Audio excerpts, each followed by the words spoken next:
Good day, everyone. We are Group 3 and we will be presenting our group report regarding the helicopter flight system that is based on the Helicopter Flying Handbook of the Federal Aviation Administration. Throughout the presentation, we'll delve into the control system used to maneuver the helicopter, including a cyclic, collective, and anti-torque pedals, and the intricacies of helicopter aerodynamics such as the blade element theory and wake analysis. The Federal Aviation Administration chapter we're referencing today covers control systems that apply broadly across a range of helicopter designs. While the chapter might use examples focused on single main rotor helicopters, the core principle can still be applied to other configurations as well. It's important to note that throughout this chapter, the examples assume a standard counterclockwise main rotor rotation as seen from above the helicopter. Now, for helicopters with a clockwise rotating main rotor, the left and right controls input will be reversed. This also applies specifically to controls related to blade pitch, anti-torque pedals function, and tail rotor thrust. By understanding these control reversals for clockwise rotor system, pilots can ensure they maintain proper directional control of their aircraft. So for helicopter flight controls, this intricate network of controls allow the pilot to dictate the direction and attitude of the helicopter throughout its flight. By manipulating these controls, the pilot can achieve a variety of maneuver including soaring to new heights and gentle descent. Since by adjusting the collective pitch, it also control or alter the angle of attack for all main rotor blades simultaneously, which also regulates lift and enable the helicopter to climb and descend. Next is forward, backward, and sideways travel. Since the cyclic pitch control is like a joystick, it tilts the plane of the main rotor in the desired direction. This manipulation creates a tilting force that propels the helicopter forward, backward, or sideways. For precise turn, left and right turns are achieved through the anti-torque pedals. These pedals control the pitch of the tail rotor blades, generating a counter force that cancel out the torque from the main rotor and allow for smooth directional changes. This control also play a crucial part in maintaining stability by making subtle adjustment to the controls. The pilots constantly counters wind jaws and minor imbalances, ensuring a smooth and level flight, and also following a desired flight path. The interplay between this control allows the pilot to trace a specific course, whether for navigation, search and rescue, or intricate maneuvers. It is also important to note that there are three major controls that form the backbone of helicopter flight, which is composed of the collective pitch control, cyclic pitch control, and anti-torque pedals. The following concept will be further discussed by the following reporters. So let's start off with the flight control of a helicopter called collective pitch control. The collective pitch control, which is also known as the collective or the thrust lever, is located on the left side of the pilot's seat and is operated with the left hand. It is mounted on a cabin floor and it includes a twistable grip at the end called the throttle. So the collective is used to make changes to the pitch angle of the main rotor blades simultaneously or collectively as the name implies. As the collective pitch control is raised, there is a simultaneous and equal increase in pitch angle of all main rotor blades, causing the helicopter to generate more lift. And on the other hand, as it is lowered, there is a simultaneous and equal decrease in pitch angle of all main rotor blades, resulting in lesser generated lift. So the process of moving the collective lever is done through a series of mechanical linkages, and the amount of movement in the collective lever determines the amount of blade pitch change. If you're wondering how the collective pitch control changes the blade pitch of the main rotor blades without causing any conflict, there is the presence of an adjustable friction control which helps prevent inadvertent collective pitch movement. So to further explain the concepts behind how the collective lever controls the increase and decrease in the generated lift of a helicopter, let us talk about the factor of the presence of angle of incidence from the blade's pitch angle. So changing the pitch angle on the blades changes the angle of incidence on each blade as well.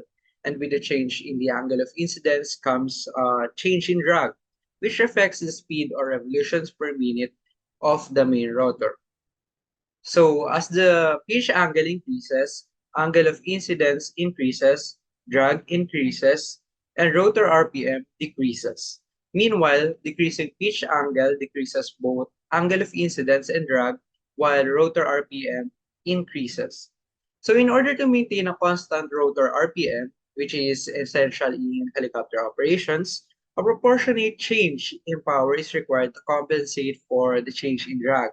Therefore, as you raise the collective, you must also increase the engine speed, and as you lower it, you must decrease the speed of the engine. So this is accomplished with the throttle control governor or the governor, which automatically adjusts engine power. So now let's discuss what throttle control is. Throttle control is used to control engine revolutions per minute. Throttle control functions almost exactly like a throttle on a motorcycle. So basically, what the throttle control does, it controls the RPM of the helicopter, which similar to a motorcycle. When you twist the throttle control towards you in a motorcycle, it gives you more throttle, which speeds up the motorcycle. And if you let go of it or twist it away from you, it gives you less speed. The RPM is increased when the throttle is twisted to the left and decreased when the throttle is twisted to the right.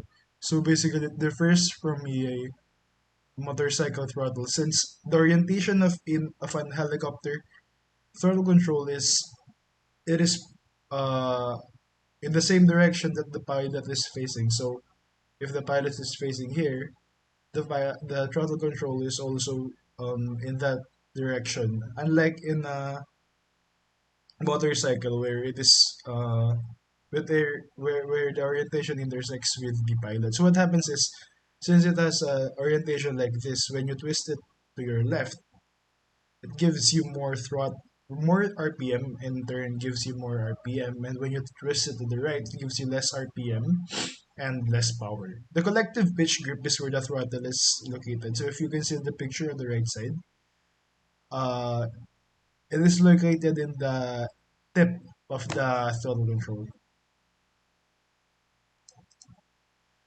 Throttle control causes an increase in engine power which raises rotor revolution rate. The rotor blades produce lift as a result of this. So upon augmentation or control of the throttle, it gives you more RPM. What happens is if you have more throttle, it gives you more RPM, which in turn gives you more lift in the helicopter. And if you have less throttle, it gives you less lift in the helicopter, which gives you less RPM as well. In the helicopter, throttle control directly modifies altitude varying engine power RPM, and lift generations. Since we now know that lessening and increasing the throttle makes the lift go down and up respectively. What happens is if we reduce the RPM, which is due to reducing the throttle, it produces less lift, which makes the aircraft lose altitude, and vice versa. If we give the aircraft more throttle, it increases the RPM of the engine, it gives us more power, and in turn increases the lift of the helicopter. What it does is it increases or gives the aircraft more altitude, or the helicopter more altitude.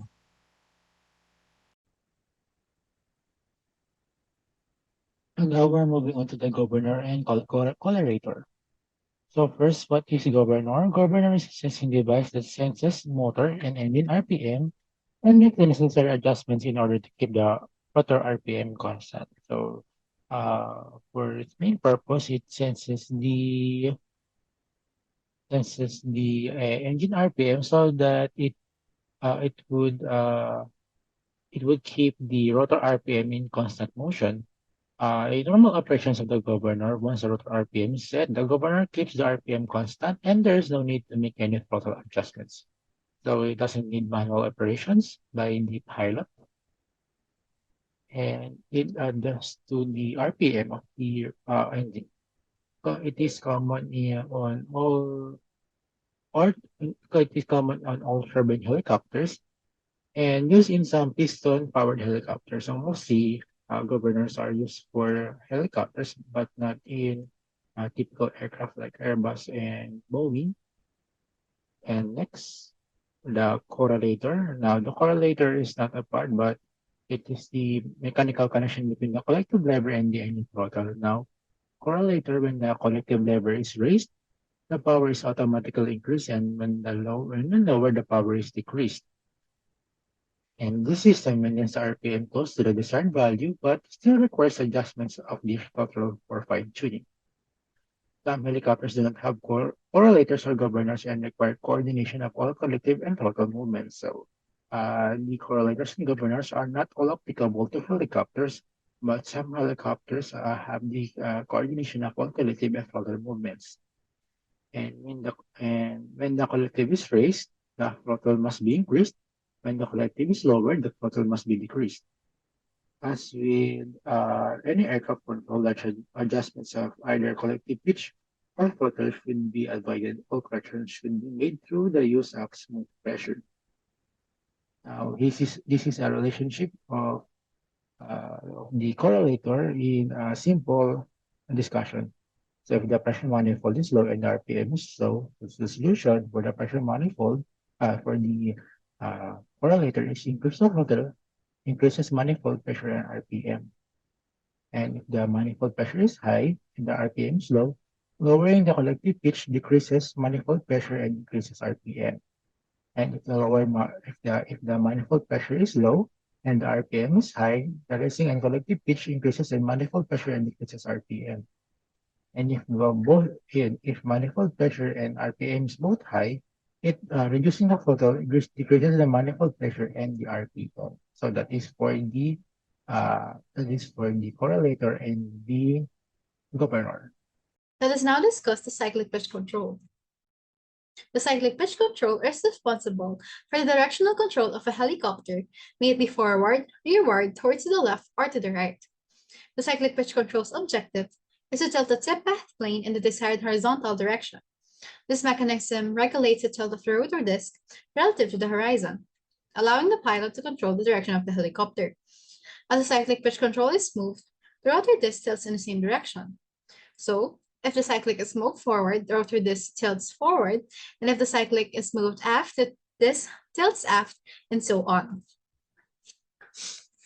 Then, the pitch angle of the rotor blade is decreased to approximately 90 degrees before it reaches the direction of the cyclic displacement, and it is increased to approximately 90 degrees after it passes the direction of displacement. And a relationship wherein an increase in pitch angle increases the angle of attack and a decrease in the pitch angle decreases the angle of attack. So we're going to talk about anti-torque pedals. First, we are going to discuss about torque effect. So torque is a measure of the force that can cause an object to rotate about an axis. It is all about Newton's third law of motion, whereas Newton's third law of motion states that for every action, there is an equal and opposite reaction. So how does torque effect works on a helicopter? So when the main rotor blades rotates counterclockwise, the body of the helicopter will rotate clockwise and vice versa. So in order to counteract this effect in a helicopter, we use anti-torque pedals.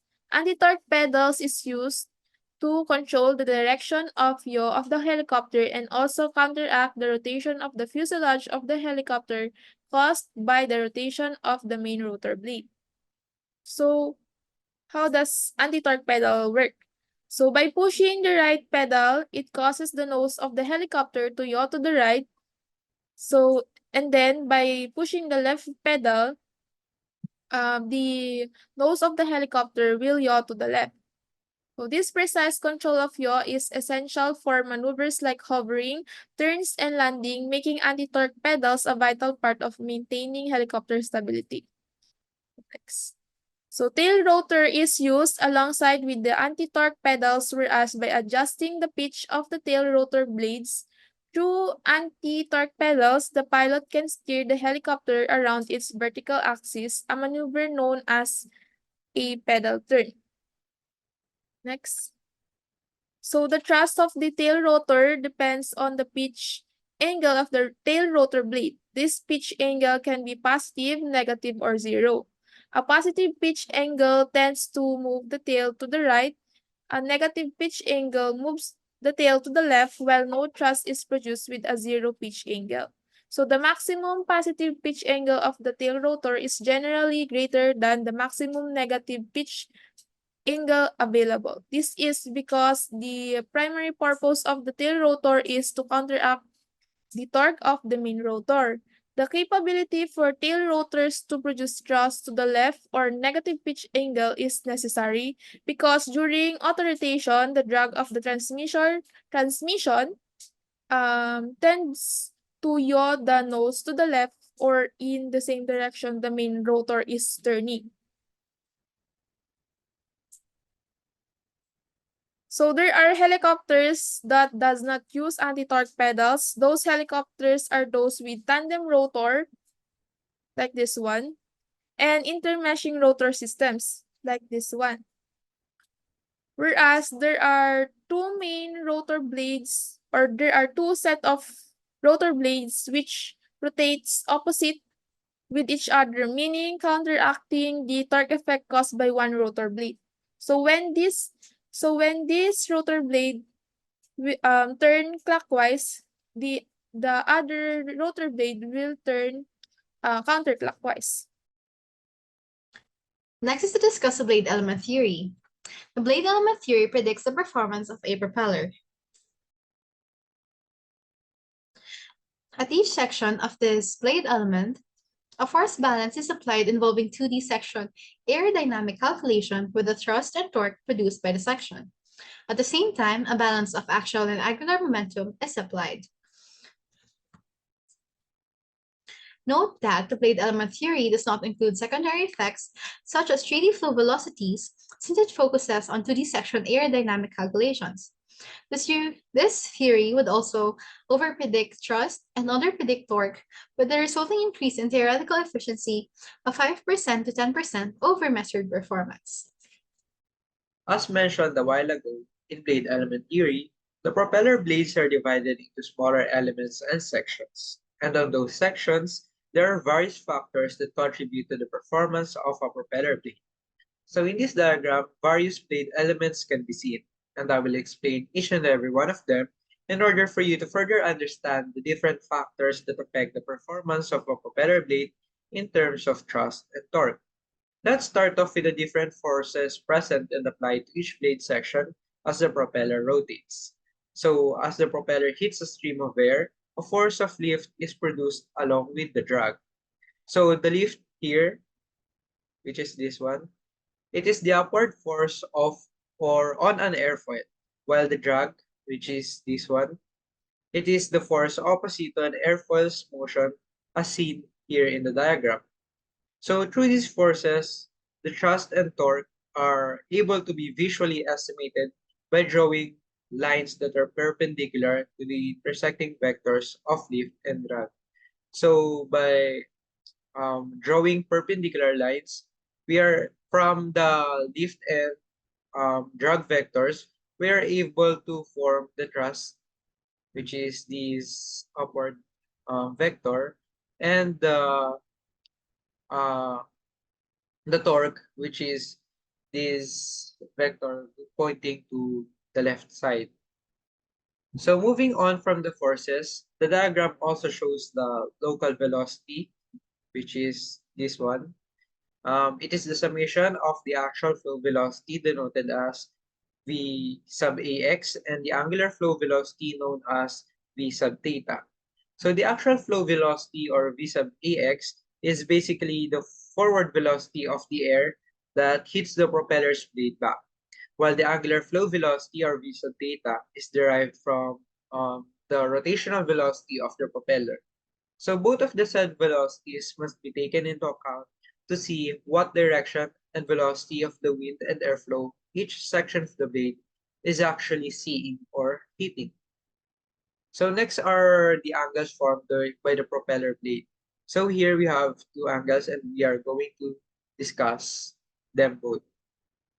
So angle theta which is this one, it is the angle formed between the zero lift line and the angular flow velocity. It is also known as the pitch angle. So the zero lift line is the reference for the pitch angle since it is the point where the propeller airfoil generates no lift. So the next angle is the effective angle of attack, which is this one for the alpha. Um, it is the angle formed between the zero lift line and the local flow velocity. So from the word itself, effective, it is the angle that most likely must be considered among the blade elements as it shows the propeller's blade's efficiency in generating lift, thereby resulting in thrust produced. So each and every element seen in this diagram is of equal importance since they serve distinct purposes, allowing a propeller to operate and function. And now let's move on to the last part of the blade element theory. Let's discuss the angle between the difference in angle between the lift and the thrust vectors is denoted by the symbol phi is equals to theta minus alpha, which is here. So theta minus alpha. So the symbol of phi is between here, between the lift and the thrust. Next is using basic trigonometry, we can write that the elemental thrust and the circumferential force are respectively differential delta t, which is here is equals to delta L cosine p minus delta d times sine p, and delta f sub theta, which is here, is equals to delta d times cosine p plus delta L times sine p. And lastly, the torque required to turn that element of the blade is delta q equals delta q is equals to r times delta f theta, which is here. And with r, the distance between the element and the axis of rotation of the propeller. So r is the distance between the element and the axis of rotation of the propeller. So that's it. Now let's move on to the wake analysis. So before we discuss what wake analysis is, it is important that we know first what is the meaning of wake. Describes the disruption to the airflow that the rotor blades cause when they interact with the surrounding air while in flight. So what happens is, since we know that air is still, if it has no aircraft in this case, what happens is, since in order for helicopters to fly, it has the propellers has to interact with the air. What it does is it disrupts the airflow in that space, which causes a disturbance. And what happens is it causes instabilities in the air. And in that instability causes roll and yaw caused by wake turbulence. Such occurrence becomes a hazard specifically during takeoff and landing, where these spaces of light have very little altitude, leaving the aircraft unable to recover. So basically what wake does is it causes wake turbulence, and this wake turbulence causes roll and yaw to the aircraft, which in this case is a helicopter. So this roll and yaw tend to be hazardous, especially if the helicopter is in a very little altitude, since it gives the pilot very little altitude for it to recover. In this case, if it is unable to recover in such a low altitude, it may prove fatal to the souls on board the aircraft. So what is wake analysis? Wake analysis is the scientific exploration and understanding of the airflows created by a helicopter's main rotor blades as they rotate. This plays a pivotal role in the development of next-generation rotorcrafts aiming to achieve greater efficiency, stability, and noise reduction. So by studying the wake, engineers gain valuable insights into how the airflow interacts with the helicopter. This knowledge is instrumental in predicting the impact of the wake on several key factors. So those key factors are the following. So first is blade. So first, we're going to talk about blade loading. So the forces acting on the helicopter's rotor blades significantly influence flight dynamics. Wake analysis helps predict these forces, allowing for optimized blade design and improved performance. Second is acoustics. So helicopter noise is a major concern. So by using wake analysis, it actually plays a crucial role in understanding how the wake contributes to noise generation, so paving the way for quieter rotorcraft designs. And lastly, vibrations. So excessive vibrations can compromise passenger comfort and safety. By analyzing the wake, engineers can identify potential sources of vibration and develop techniques to mitigate them. So overall, wake analysis is a powerful tool that unlocks a deeper understanding of helicopter flight dynamics. As research continues in this field, we can expect to see even more efficient, stable, quieter, and safer rotorcraft grace the skies in the future. With this in mind, as helicopter technology evolves, so too will flight control systems. We can expect advancements in automation, fly-by-wire systems, and integration with advanced avionics, further reducing pilot workload and enhancing safety. So these are the references used. This concludes our presentation. Thank you so much for listening.